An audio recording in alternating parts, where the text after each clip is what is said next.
Mes 5 points pour sélectionner un conseiller immobilier.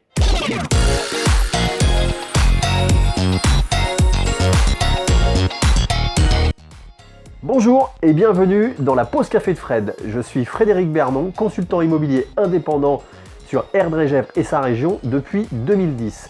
Si vous ne me connaissez pas, je vous invite à me rejoindre sur YouTube, Facebook et Instagram. A tout de suite. Aujourd'hui, on va aborder 5 points qui me paraissent essentiels dans le choix de son agent immobilier pour faire sa transaction. Point numéro 1.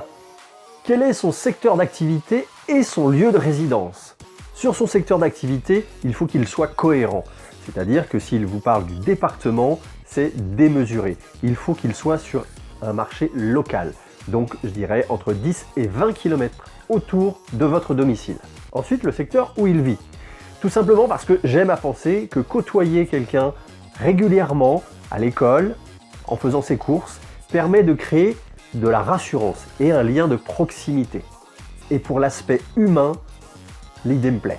Point numéro 2, la qualité des prestations.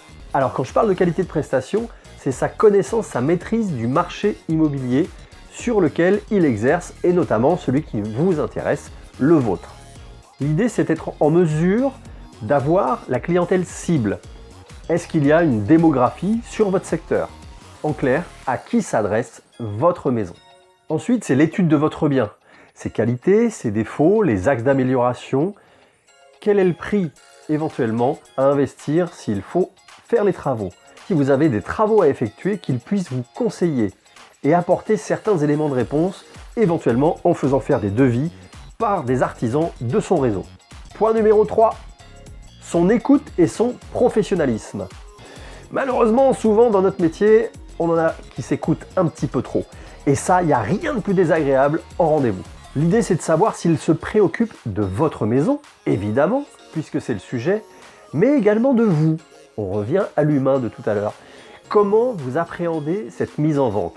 Quelle est l'incidence si le bien ne se vend pas sous 3 mois, 6 mois, 1 an ? Dans mon esprit, c'est de dire comment vous le vivez, comment je peux vous aider et vous accompagner. C'est comme ça que vous en saurez un petit peu plus sur ses intentions et son mode opératoire. Point numéro 4. Qualité et proposition de service. Alors pour moi, qualité et proposition de service, ça va de pair. Pourquoi ? Tout simplement parce que je vais prendre des photos, ok, mais si elles sont pourries, pas grand intérêt. Je vais faire une vidéo, ouais, mais si elle est dégueu, pas terrible. Donc voilà, la qualité et prestation de service, c'est ça. Oui, je vais réaliser des photos qui seront toutes en haute définition. Je vais vous faire une visite virtuelle en vidéo.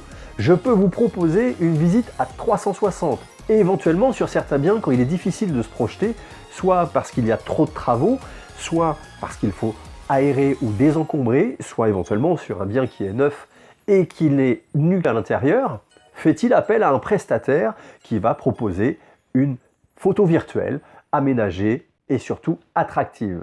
5e et dernier point, à mon sens, c'est l'essentiel. J'ai envie de vous dire, faites-vous confiance. Pourquoi ça ? C'est prenez le temps, écoutez, analysez, faites appel à votre ressenti. Est-ce que je lui fais confiance ? Est-ce que je me sens capable de lui faire confiance ? Est-ce que je pense que je peux lui laisser les clés de ma maison et que tout va bien se passer, qu'il va m'amener une clientèle sélectionnée et de qualité ? C'est pour moi la clé. Voilà, j'espère que vous avez passé un bon moment. Le café est terminé. Je vous dis à bientôt.